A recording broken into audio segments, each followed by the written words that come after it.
What's going on, everyone? My name is Clinton James. I'm here with OneRace, and this is Pastor Leonce Crump, founding and senior pastor of Renovation Church here in Atlanta. He just gave an amazing charge about how God is a God of justice, God is a God of the oppressed. I'm not going to take any more words. I want him to share a little bit more about what he was speaking about, and the crowd was so well receiving of it. So go for it, man. Yeah, my passion and my heart is to see people understand the fullness of the gospel. Amen. I mean, that's the heart of it. And in America, we have reduced the gospel to its vertical properties, that we love God, we sing well, and forgotten that the gospel that Jesus announced was a vertical experience with horizontal reverberations. And that if we don't have a gospel that does both of these things, coincidentally in the shape of a cross, if we don't have a gospel that does both of these things, then we don't have a gospel.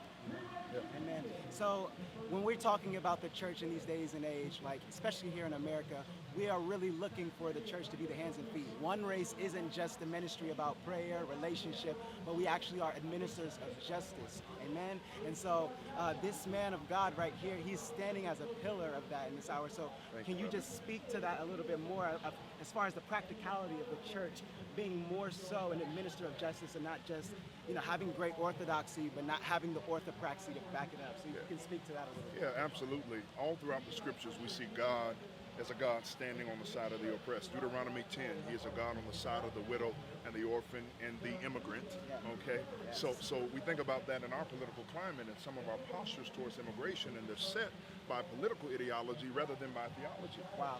But we are supposed to be the people who are God's hands and feet in the world. And so when we think about systems like foster care, that should not exist if the church is standing in a place that the church is supposed to stand. When we think about what is happening at the border and with immigration, that should not be a political issue because the church should be welcoming and loving and walking alongside of these people.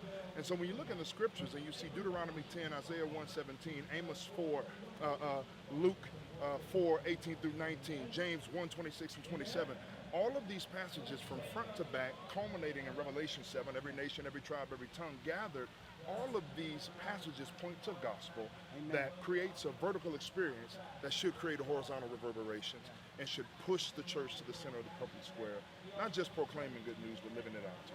So y'all heard it here. I mean, he literally just went from Genesis to Revelation about how God is a God of justice. Amen. It's all backed out in the scriptures. We don't want to just have the vertical alignment, but we need the horizontal alignment. So we want to charge you on behalf of OneRace, on behalf of Renovation Church. We're all linked. We're all in this together as one body to actually be the justice, to actually be the change that we want to see here in our lands. And so we want to bless you guys with that. We thank you guys for tuning in, and we bless you. See you guys.